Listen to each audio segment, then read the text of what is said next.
Okay, welcome to this video lesson focusing on William Blake's poem A Poison Tree, which appears on both the edXL and OCR conflict anthologies. Okay, so what's this poem about? It's about what happens to the individual if they let a negative emotion fester inside them. In this case, the emotion is anger. The title introduces the extended metaphor of a tree as a representation of the narrator's anger, a poison tree. And themes covered include suppression of negative emotions, anger, lies, deceit, and communication. So a bit of background to the actual poem itself and the poet. Blake believed in radical social change to alleviate the suffering of the majority. This poem belongs to his volume of poetry called Songs of Experience, published in 1794, in which he explores how humans have lost their innocence and how societies become corrupted. He was part of the early Romantic movement along with Byron and Wordsworth, and much of his work dealt with the negative impact on the poor, especially children, of the Industrial Revolution. Remember, at that time, 1 in 5 children didn't live to see the age of 5. Quite horrific conditions they were born into. The apple in the poem could be an allusion or reference to the story of Adam and Eve, and I'll explore that in more detail as I go through a line-by-line analysis of the poem.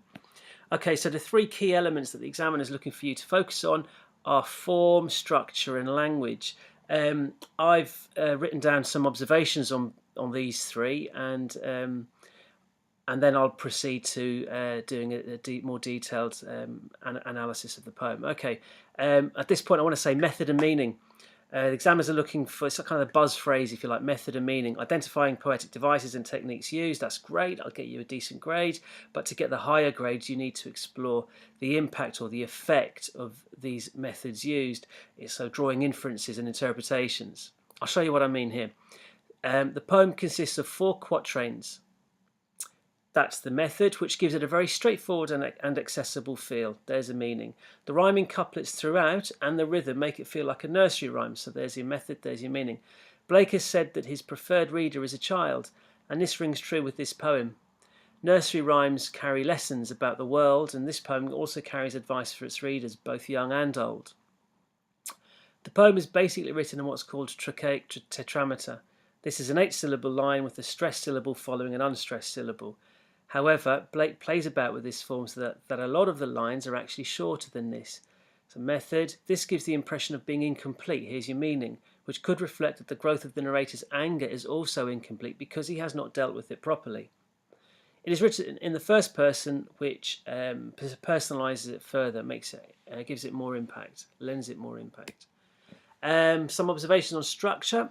The moral of the poem is introduced in the opening stanza, that you should not repress negative emotions.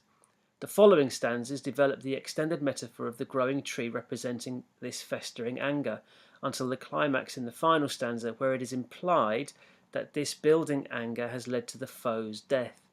14 of the 16 lines are end stops, giving the poem a measured quality, ensuring the moral of the story is easily conveyed. Okay, and the last of the 3 key elements, language and imagery. The speaker's anger is described using the extended metaphor of the growing tree, which they sunned and watered with their emotions, causing it to grow. Repetition of "and" adds an urgency to the poem, reflecting perhaps how quickly the anger is growing. Repeatedly starting lines at the same word, in this case "and" is also called anaphora. Sibilance in line 7, sunned it with smiles, and the image of the apple could be an allusion to the serpent in the Garden of Eden. The final line, slightly ambiguous, but could carry a sinister sting in its climax if the speaker is pleased that his foe is dead. And how did this death come about? We'll explore. Okay, some generic comments. Observe the rhyming couplets and rhythm throughout, making it sound like a nursery rhyme. I'm not going to draw attention to that. You can just see it for yourselves.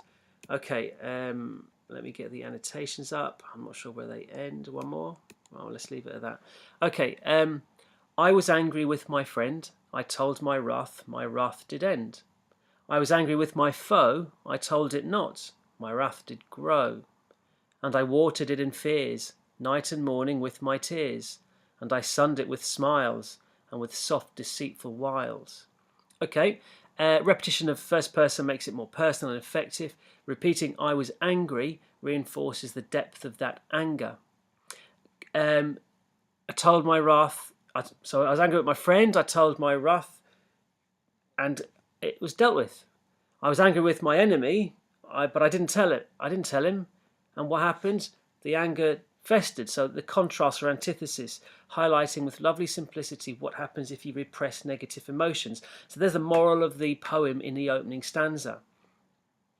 And I watered it, and I sunned, and so the repetition of and adds urgency and could reflect the rapid growth of the speaker's anger.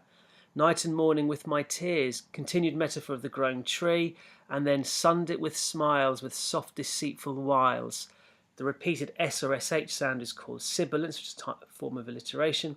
Could be alluding to the serpent in the Garden of Eden, adding a sinister feel. Let's try, see if I can get these ones. Ah, damn. Oops. Right, only 3 annotations here. Okay, and it grew both day and night, till it bore an apple bright. And my foe beheld it shine, and he knew that it was mine. And into my garden stole, when the night had veiled the pole. In the morning glad I see my foe outstretched beneath the tree.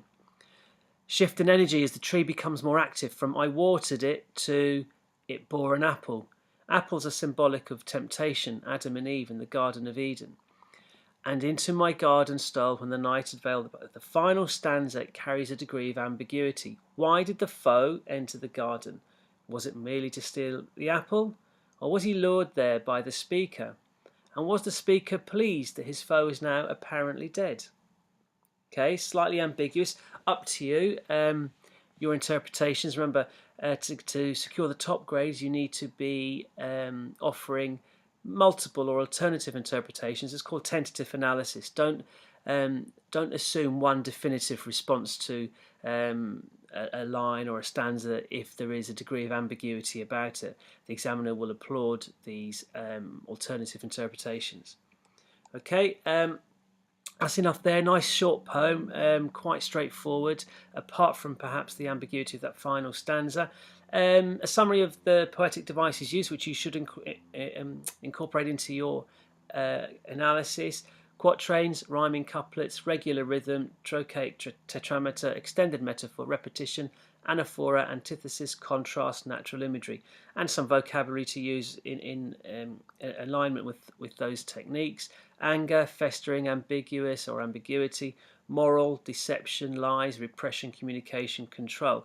Now, it's on 2 anthologies, so depending on which anthology you're studying, you can compare it to Feelings of Anger in Half Caste, The Class Game or Cousin Kate, or How Nature is Explored in Exposure or The Prelude, which is boat stealing on one anthology, or Negative Emotions in Flag or Envy. There's actually quite a few poems that you can use to compare this to if your question is a comparative question.